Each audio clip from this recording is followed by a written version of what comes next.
If your goal is a garden packed with colorful flowers, healthy vegetables, and productive fruit plants, then attracting pollinators should be one of your biggest priorities. A garden buzzing with bees and fluttering butterflies is usually a stronger, more productive place to grow plants. The challenge is that not every flower captures their attention.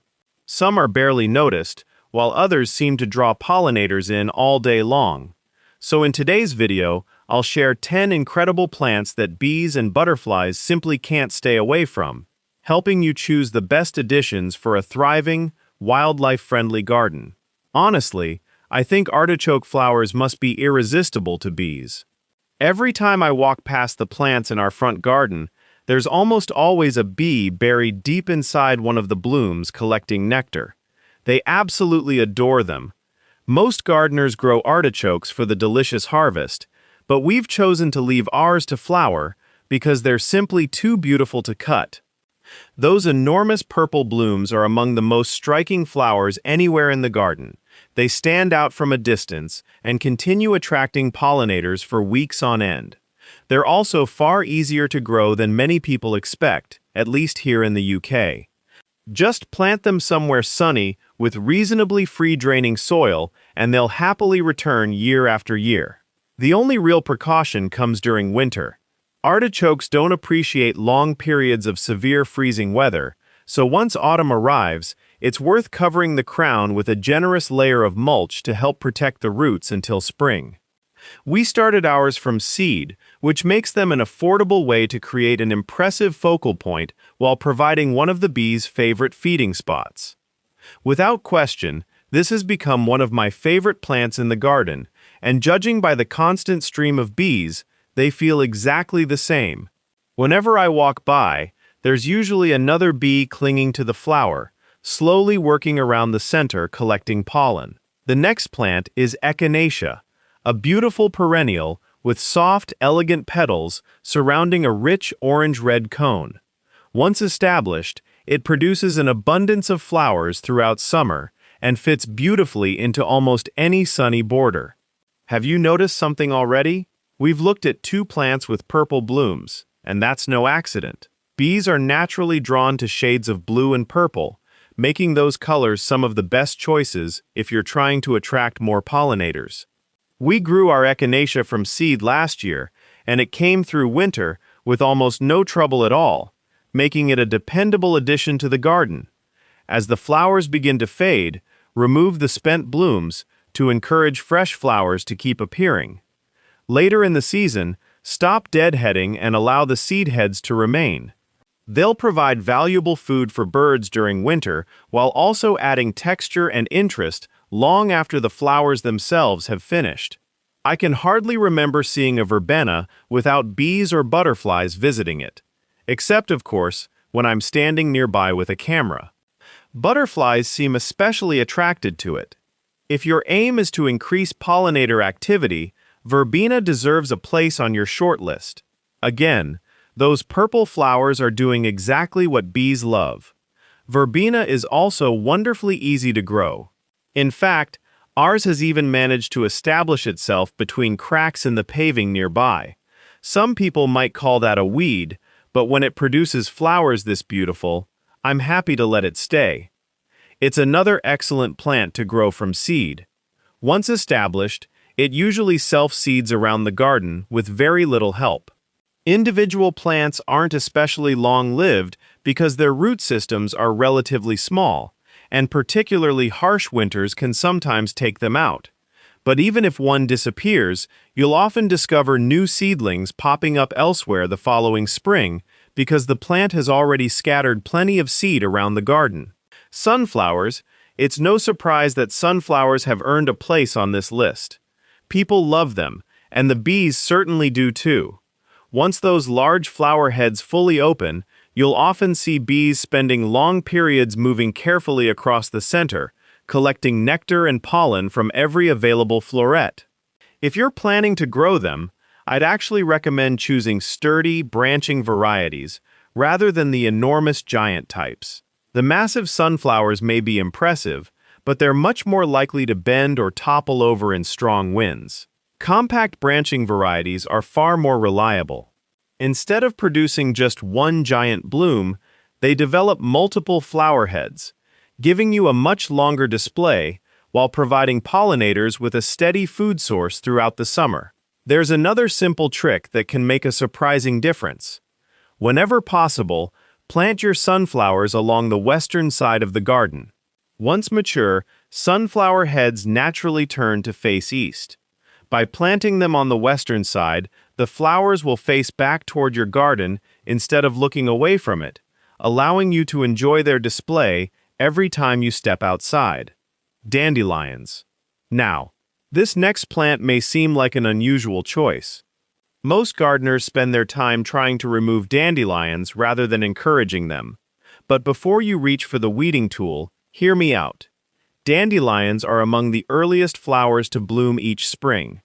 At that time of year, nectar and pollen can still be in short supply, making those bright yellow flowers an incredibly valuable food source for hungry pollinators.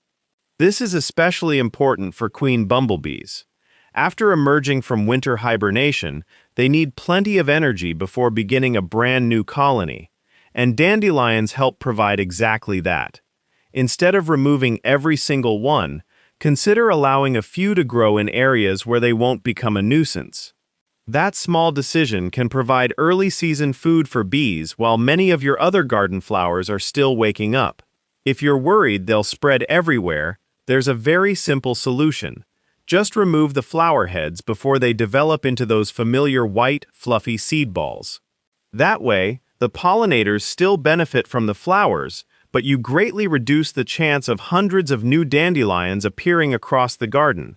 Alliums. The moment these purple alliums began flowering, they became one of the busiest places in the garden. The bees seemed to find them almost immediately. Interestingly, they weren't nearly as interested in some of the other allium varieties we planted elsewhere. They kept returning to these particular flowers again and again, and I can't help wondering whether those rich purple blooms are part of the reason. The large globe-shaped flower heads float gracefully above the rest of the border, bringing extra height, color, and structure just as many spring bulbs have finished flowering. They're also wonderfully simple to grow. Plant the bulbs during autumn, and with very little attention, they'll return every spring to repeat the display. Although they look fantastic in perennial borders, they're equally at home in containers if you're working with a smaller garden or patio. Heuchera. Most gardeners don't buy Heuchera for its flowers. It's usually the colorful foliage that steals the show. With leaves available in shades of lime green, bronze, burgundy, purple, silver, and almost black, Heuchera adds color and texture to the garden from spring well into winter. It's perfect for filling empty spaces in borders and creating interest long after many flowering plants have faded. But don't overlook the blooms when they finally appear. As soon as those delicate flower spikes emerge, the bees quickly discover them. It's one of those surprising plants that people purchase purely for the attractive foliage, only to realize later that it also becomes an excellent source of nectar for pollinators every summer. Another reason gardeners love Heuchera is its reliability. It adapts to a wide range of growing conditions, comes in an incredible selection of leaf colors, and asks for very little maintenance in return. While the flowers may not be the boldest blooms in the garden, they're well worth leaving in place, not only because they add another layer of beauty, but because the bees clearly appreciate them. Scabious. If I could recommend just one compact perennial for attracting pollinators, this would be right at the top of my list. This little beauty is Scabious, and despite its modest size, it delivers an incredible display throughout the growing season. Its vibrant blue flowers begin opening in late spring, and if you keep removing the faded blooms, the plant will continue producing fresh flowers right through autumn. That means months of color for your garden and an equally long buffet for bees and butterflies. We've planted Scabious in several different spots, including our perennial borders and even in containers on the patio steps. No matter where it's growing, it always performs brilliantly. Its compact habit makes it perfect for squeezing into smaller spaces, yet once it begins flowering, it produces such a generous display that it easily earns its place in the garden. Give it a sunny position, keep up with regular deadheading, and it will reward you with continuous blooms that pollinators seem unable to resist. Sea holly. This next plant wasn't something we chose ourselves. It was already growing here when we moved into the garden. To be honest, we almost removed it because we had no idea what it was. Thankfully, we decided to wait. As soon as those striking steel blue flowers appeared, we completely changed our minds. Not only does it bring something unique to the garden, but the bees absolutely swarm all over it whenever it's in bloom. This is sea holly, a hardy herbaceous perennial that dies back during winter before sending up fresh growth each spring.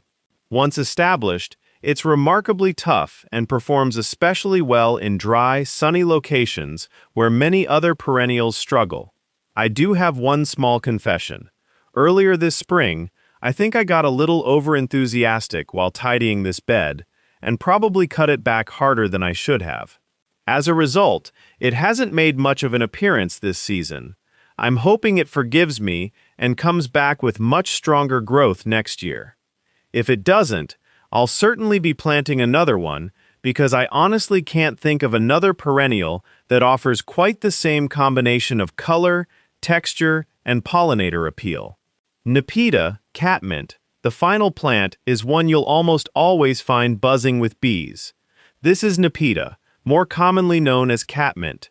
In truth, I've seen far more bees visiting it than cats. A couple of weeks ago, I was giving one of ours the Hampton hack, and I almost had to compete with the bees just to reach the stems. They clearly weren't interested in giving up their favorite flowers. At first glance, Nepeta has a very similar appearance to lavender, but personally, I find it much easier to grow. Unlike lavender, which gradually develops woody stems, Nepeta is a herbaceous perennial. That means it dies back completely each winter before producing fresh, vigorous growth every spring. There's no worrying about old woody branches or accidentally pruning into dead wood. The only downside is that, if left alone, it can eventually become rather floppy and begin spilling over nearby paths. That's exactly why I gave mine the Chelsea chop in late spring and the Hampton hack earlier this summer. Both pruning techniques encourage the plant to become bushier, produce stronger stems, and reward you with even more flowers for the bees. And that's exactly what we want. Of course, not every plant deserves a permanent place in the garden. Some become favorites, while others end up causing more problems than they're worth. I've actually made another video covering the plants I personally think twice about growing, and the reasons why. If that sounds useful, make sure you watch that one next. Thanks so much for watching, and I'll see you in the next video.